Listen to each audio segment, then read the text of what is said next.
जय मसीह के दोस्तों। आज का विषय है स्वर्ग और पृथ्वी में पूरा परिवार।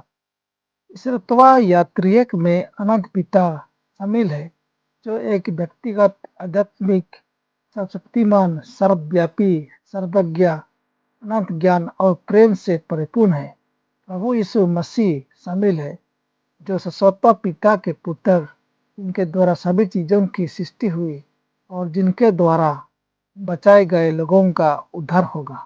पवित्र आत्मा शामिल है, जो ईश्वरत्व का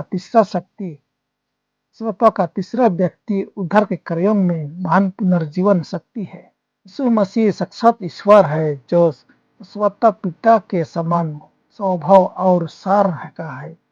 अपने दिव्य स्वरूप को बनाए रखते हुए उन्होंने मानव परिवार का स्वरूप धारण किया। उन्होंने पृथ्वी पर मनुष्य के रूप में जीवन व्यतीत किया। अपने जीवन में हमारे लिए धार्मिकता के सिद्धांतों का उदाहरण प्रस्तुत किया। अनेक अनेक चमत्कारों द्वारा ईश्वर के साथ अपने संबंध को प्रमाणित किया।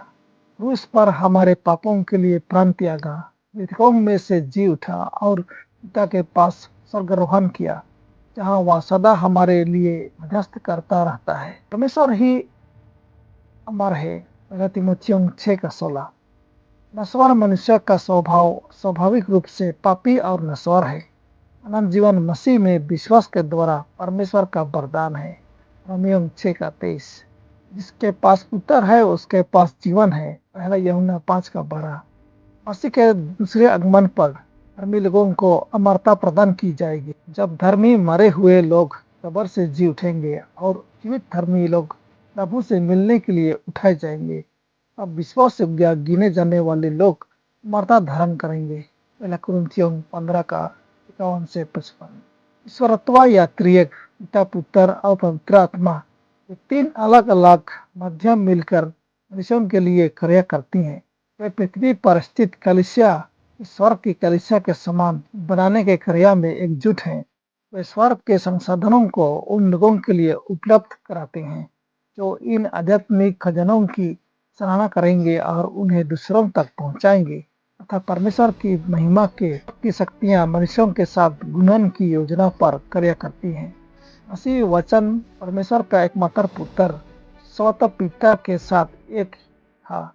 स्वभाव में, चरित्र में, उद्देश्य में एकमात्र ऐसा प्राणी जो परमेश्वर की सभी योजनाओं और उद्देश्यों में प्रवेश कर सकता था। पिता पुत्र और पवित्र आत्मा की एकता। सवाल 1, ईश्वर की तीन स्वरूपों की पहचान कैसे करें? आइए पढ़े मत्ती 28:19। इसलिए तुम जाकर सब जातियों के लोगों को चेला बनाओ और उन्हें पिता और पुत्र और पवित्र आत्मा के नाम से बपतिस्मा दो। मत्ती 28:19 में कहता है कि पिता और पुत्र और पवित्र आत्मा के नाम से बपतिस्मा देना है। दूसरे कुरिन्थियों 3:14 में पढ़ने से हम पाते हैं, प्रभु यीशु मसीह का अनुग्रह और परमेश्वर का प्रेम और पवित्र आत्मा की सहभागिता तुम सबके साथ होती रहे। कुरिन्थियों 13:14 में कहता है, ये तीनों प्रभु यीशु मसीह का अनुग्रह और परमेश्वर का प्रेम और पवित्र आत्मा की सहभागिता तुम सबके साथ होती रहे। ये पढ़ते हैं पहला यूहन्ना 5:7।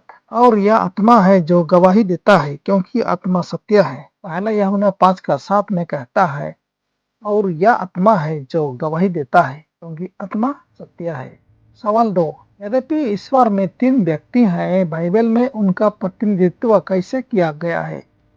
ये जानने के लिए पढ़ें व्यवस्था विवरण 6:4। इस्राएल सुन, यहोवा हमारा परमेश्वर है, यहोवा एक ही है। यूहन्ना 10:30 में कहता है, मैं और पिता एक हैं।